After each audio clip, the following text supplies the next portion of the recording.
What is up, everybody? I'm Fanboy X. Welcome to the pilot episode of this new web series. It's a little delayed. I wanted to get it done earlier today, but I ended up sleeping till uh, 7ish. That was my afternoon nap, people. All right, so trying to do this in one take. Let's see. Superman.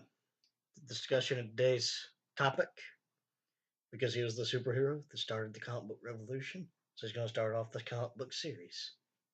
There you go.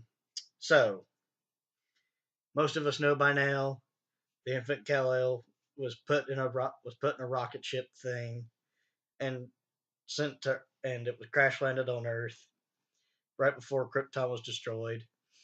It was found by Jonathan and Martha Kent and raised as their own. The radiation from our sun brought out his superhuman abilities, and he decided to use them to benefit the world. That's why he moved to Metropolis and became a klutzy reporter, even though he's anything but. Um, and he defends our world from threats, including his arch nemesis Lex Luthor, who really sees himself as the good guy and Superman as the out of control bad guy, kind of like Batfleck did in Batman vs Superman. Why did I have to mention that on the show? Um, so um, most of us know that. So most of us know powers, laser vision, uh, freeze breath, X-ray vision, super strength, super speed, godlike powers, basically. And let's talk about, yeah, he destroyed an entire solar system one time by sneezing. Guess they don't have it. They don't have Kryptonian antihistamines. So, um, I want to discuss some specific issues of Superman. But how did he come into being? Let's talk about that first. Two Jewish cartoonists, Jerry Siegel and Joe Shuster, had the character created as far back as 1935. The newspapers would not pick it up for syndication, and it was not until 1939 that a company called Detective Comics, shortened to DC, had their first magazine out, Action Comics #1. They needed a main feature for it, so they chose this guy that could fly and do all these things. And a lot of us have probably seen that iconic cover where he's lifting up the car and smashing it into a rock with mobsters running in all directions. Um, so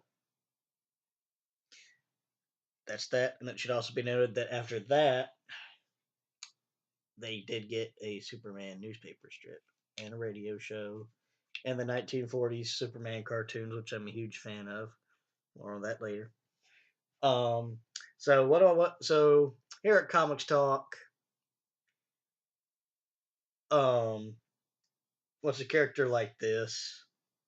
Don't want to spend a whole lot of time on it. Most of us know Spider Man's origin story, Superman's origin story, Batman. So I'll tell it for those of y'all out there who are watching that may not know, might be new, as I just did. What I'll do is focus on specific issues of the comics. Reading recommendations, basically, kind of just give you an overview, show you some of the beautiful artwork. So today we'll be discussing Action Comics number 488 and Action Comics number 511. And both of them have this really cool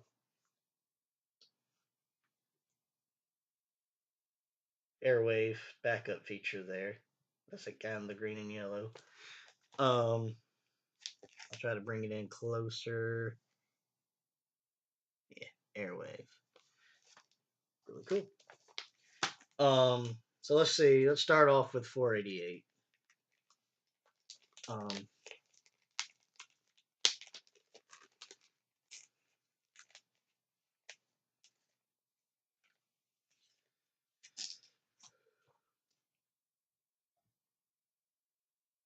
so in this one, and this is also um, the issue that introduces Airwave. Um, punch proof, bulletproof, capture proof. That's me, the microwave man. So, who was the microwave man? He is a supervillain from the 1930s. Now, whether he actually had any appearances back then in the actual comics, I don't know. But the premise of this is that he was a supervillain, as I said, from the 30s, and he was abducted by aliens. Yes, that is correct. And so he spent like 70 some, so he spent like years floating around in space in their ship, learning about their technology and stuff and all that. And so in the 70s, the time that this comic book was printed, they brought him back to Earth and they restored his youth because he was an old fart by then for him to battle Superman. That comes at a cost, but I'm not going to tell you what the cost is. That would ruin the whole thing. But suffice it to say, the guy that can control the guy with basically the ability to cook a TV dinner with the weight of his hand, hey, couldn't be helped. Had to do that. Had to make that joke. Anyways, Superman's equal. Equal. And there's very rare characters that can do that. Not even Lex Luthor in a mech suit. Okay, that comes close. Doomsday stomped his tail. So when you're the exact equal, you're a lucky son of a gun. So, um, he starts out by destroying the statue of Superman in the Metropolis Park. He clearly has no respect for personal property. Because with the territory, when you're a supervillain, you got respect for the squad. So, um, and he burns into the grass. Yes, a further insult to public property. Um, let's see. Oh yeah, here we go. This little gem right there. Microwave man wants you. That ought to call him out, and it did. Um, and so the battle ensues. Well, not right after this. The battle ensues after he uses his microwave technology to broadcast himself over the airwaves and calls out Superman with a radio. I don't know what you call that, a televised and radioized. No, anyways, you get the drift. Calls out Superman over the public broadcasting system, and a battle ensues.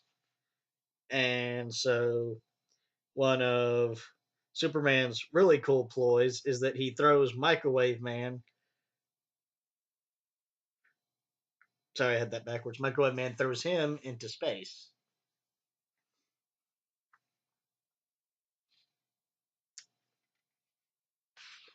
Um, so yeah, like I said, pretty much Superman's equal because I could just been easy because it could have just easily been Superman throwing him into space, and so they clash. And I'm not going to spoil the ending. Just you'll probably find it online. I found this one at a comic book shop. Um, so you can I would recommend looking for this one online. It's really good. Again, it's the Action Comics number 488. Um, talk about a little bit about the airwave backup feature.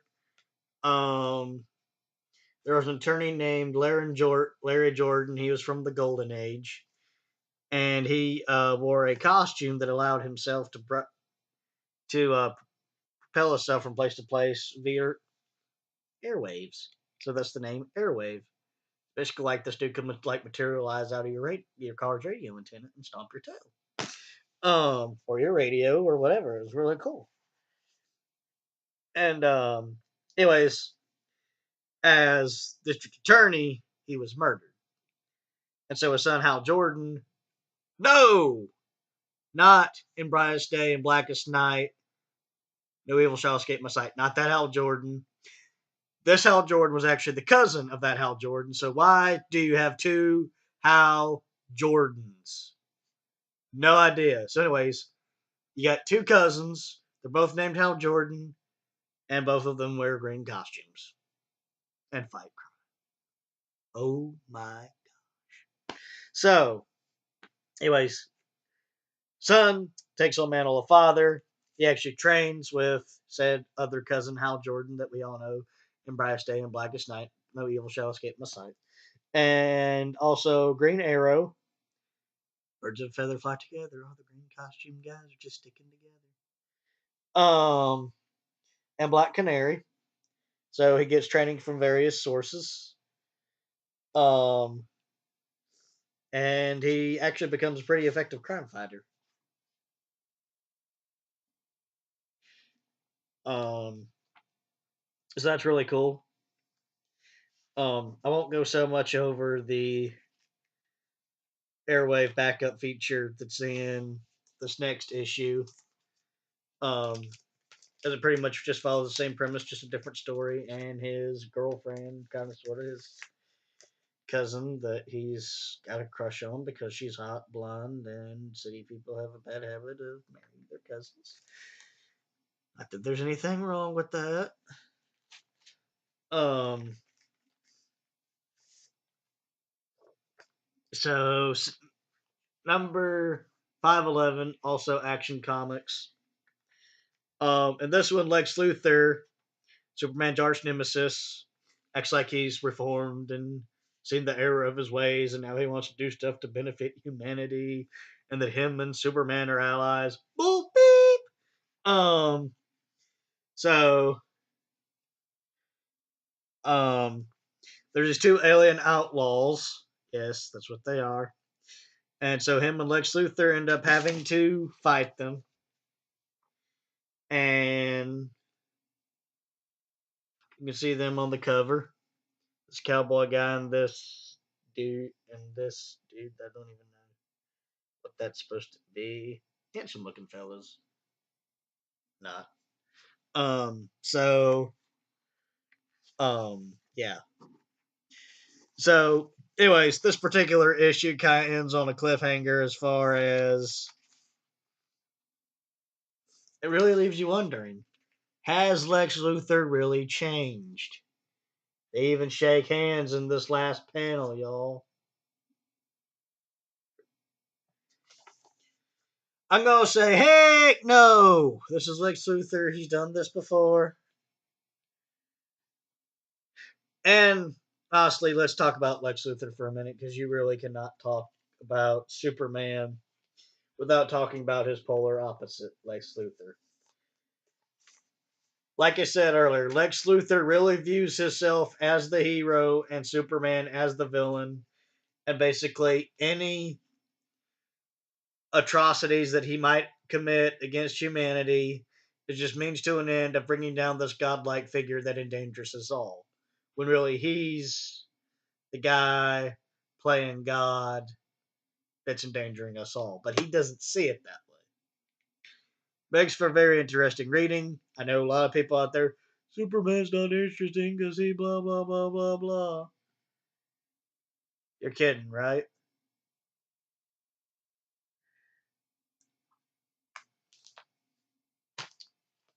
So apparently, a lot of the comic book community just feels he's not interesting because of his near godlike abilities.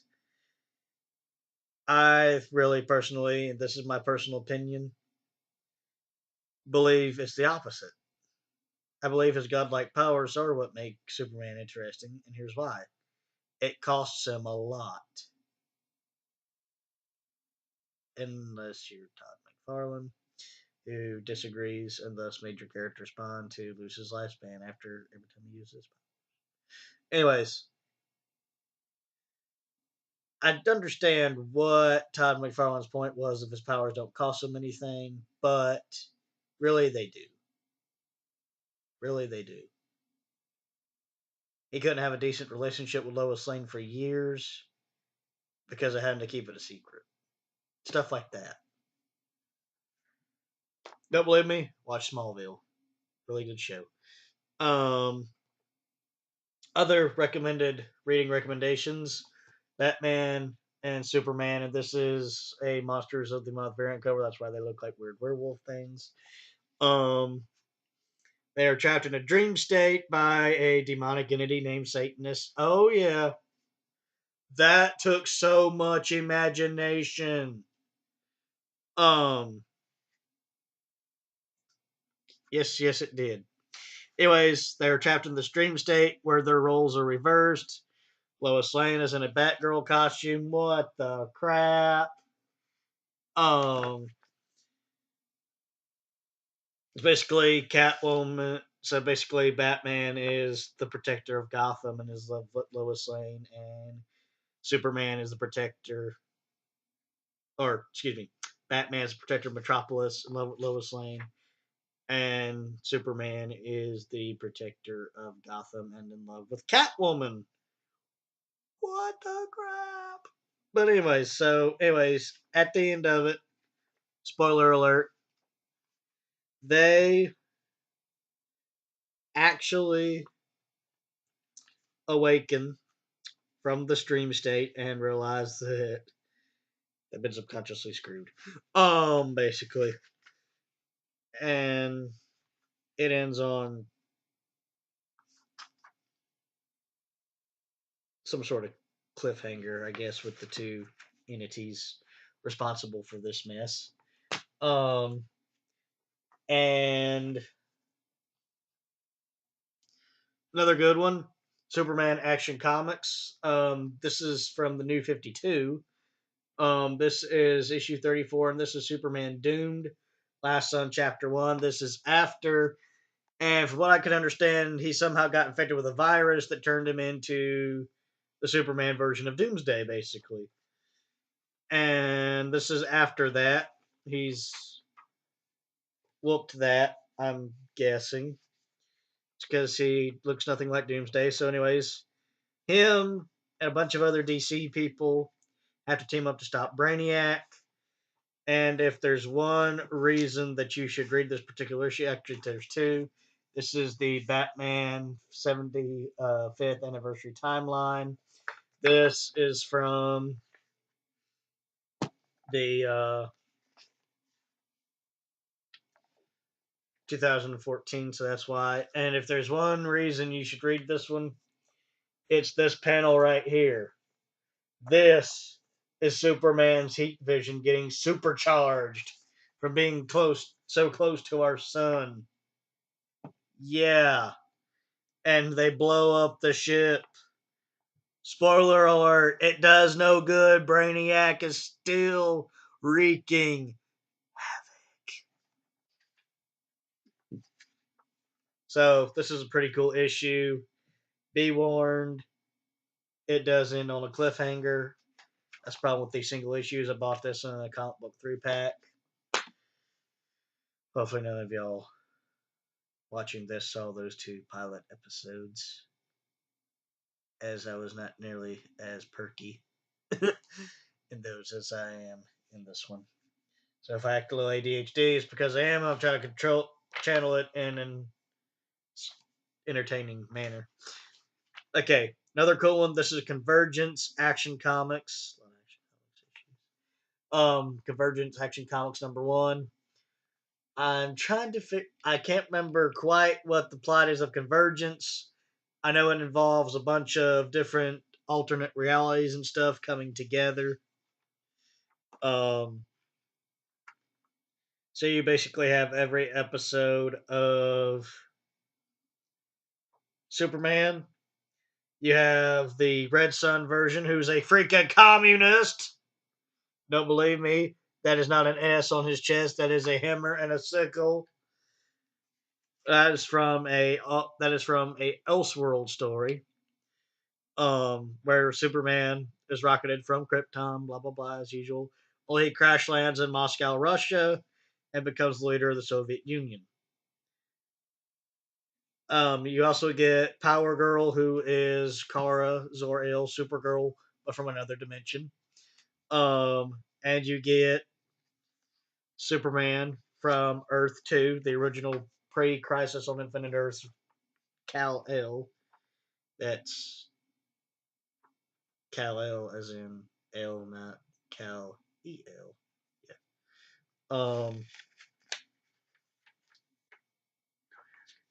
Um. So you get those different versions of the Kryptonians in one issue. Also, like, also check out DC Rebirth. It's living up to the hype, especially with the Superman title. This is the first issue of the Son of Superman. Yes, Superman is now married to Lois Lane and has a son who has all his superpowers. Um, which he's still learning how to use, and he barbecues the family cat, trying to rescue it from the hawk that took it. Superman's son does that. So this takes place after the death of the New 52 Superman, and you're thinking, what the cat? So, New 52 Superman dies. Yes, it was a huge story arc called The Last Days of Superman. You're thinking, well, didn't that happen with the other Superman in the 90s? Yeah, he was in the Kryptonian healing state. Guess what? There was no coming back from this. Well, actually, I think they did do that with the Rebirth storyline. Why won't they just stay dead? Anyways, so the original pre-Crisis, and this is Infinite Crisis, not Crisis on Infinite Earths. What's the difference? One, they happened in 2 different years. Infinite Crisis happened in 2011, shortly before the New 52 reboot.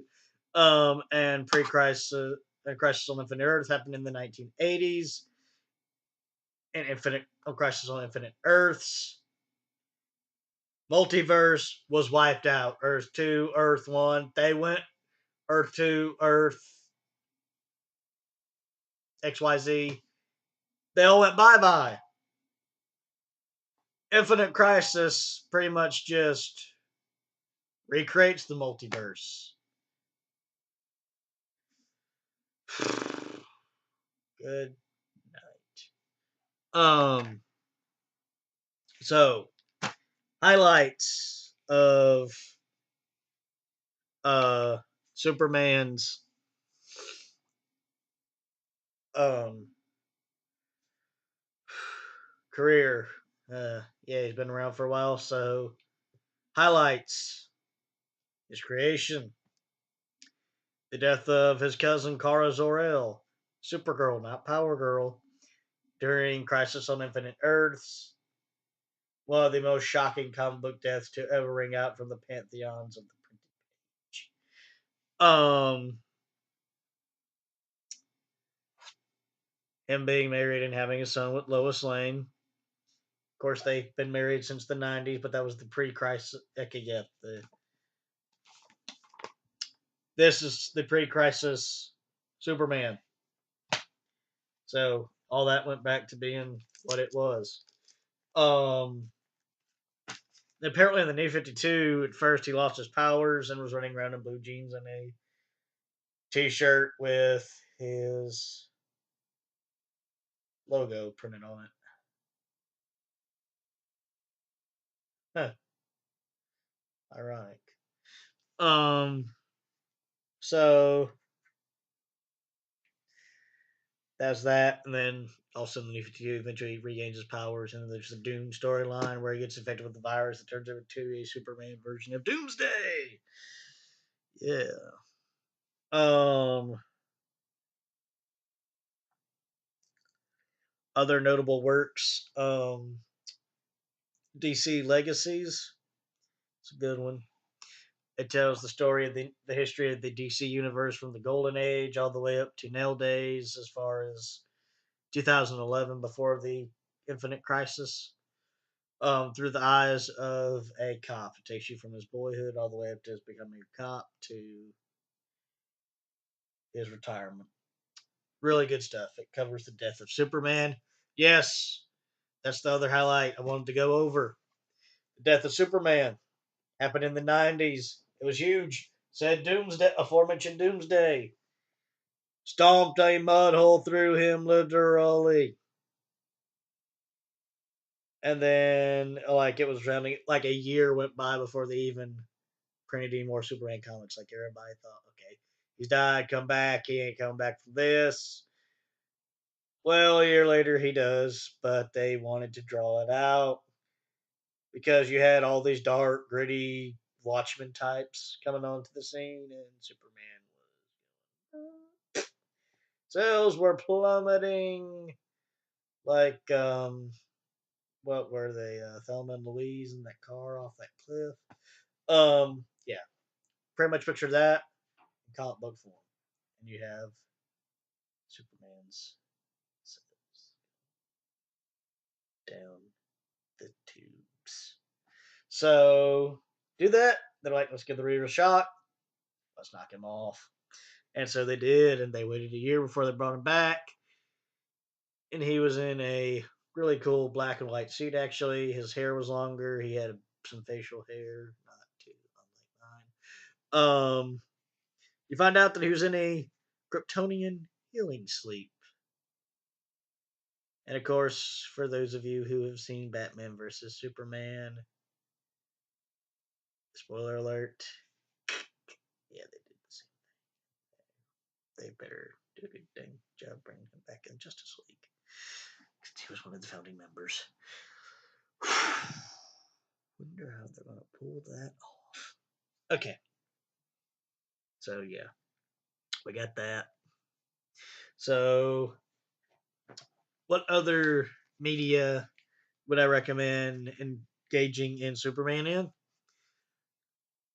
The 1940s cartoons, the 1990s Superman, the animated series, all the Super Friends cartoons, all the way up from Challenge of the Super Friends to the new Super Friends to the Superpowers Squadron, which was pretty much rehash of Super Friends. It's cheesy, it's corny, it's like the 70s and the 80s, but they're good. They're still good. They have actually aged pretty well. One movie. There have been many Superman movies. Christopher Reeves, uh, most famously Christopher Reeves in the Superman cartoons, or excuse me, Superman movies of the 70s. Um, then in 2006, there was a homage to the first two of those, Superman Returns, Brandon Routh, and many of you know, and many of you out there are like, oh, punch in the gut. Yeah, nobody really liked that one. I kind of did. There's one I have to recommend. Man of Steel. It's the essence of everything Superman is. And, well, okay, for what it's worth, there's a lot of complaints about this one too. Too much collateral damage. He's not happy enough. One, he's just starting out. Two, he's going through crap. You try being happy, and that you watch this movie and then tell me he should smile more. Um, After effects of watching a video on YouTube that discussed why the version of Superman that was on Supergirl recently is better than Henry Cavill's Superman. A lot of people were frustrated after that one. Thank you, Looper. Okay. So, anyways, as far as collateral damage goes, let's be fair. He's fighting a guy that's a little slight tad stronger than he is because he's still learning how to use his powers. So let's lay off of that. Still a good movie. I highly recommend it. If you want to brave it, Superman Returns is also. Um, So that pretty much concludes this discussion of Superman. If you like this video, please like, subscribe to my channel. There'll be more on the way, and hopefully they'll be pumped out a whole lot earlier than this one was. So you can catch new episodes of Comics Talk every weekend. I'm your host, Fanboy X, and there's one last order of business that needs to be cleared up. It has nothing to do with Superman. It has to do with Barbara Gordon, the Dazzling Dare doll. You probably know her as Batgirl. Most of the nerd community had her birthday, or excuse me, her 50th anniversary as November 2016. I ran the figures. It's this year, 2017. Just a few days ago, we had something called January 1st. Her first appearance was an Action Comic, or, excuse me, Duck on Superman, Detective Comics, 359, in 1967, January 1st of that year. So January 1st kicked off Batgirl's 50th anniversary in 2017. Thank you, Blaster. That's BL. I think it's ST. I can't remember. Anyways, blaster.com. It's a nerd website, a website for us nerds. Yes, they got it right. Why Comic Vine and all these other ones did not. Not sure. Now, to be fair, she was in the Batman TV series, and it was the 50th anniversary of the Batman TV series. She was in the third season of that. It's really good. That's another episode for another time. So maybe that's where that comes in at. I don't know. But going by comics now. It's this year. So happy 50th anniversary, Babs. Yes. Um, yes, that's Barbara Gordon's short name in the comics, and that's what I affectionately call her as. Okay, so this has been my discussion of Superman.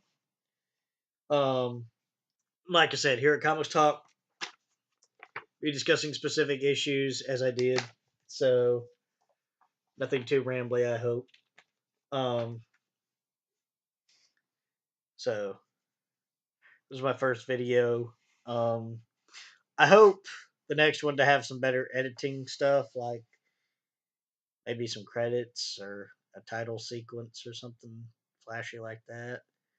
And then, like, if there's something with spoilers, pop up picture Deadpool, spoiler alert!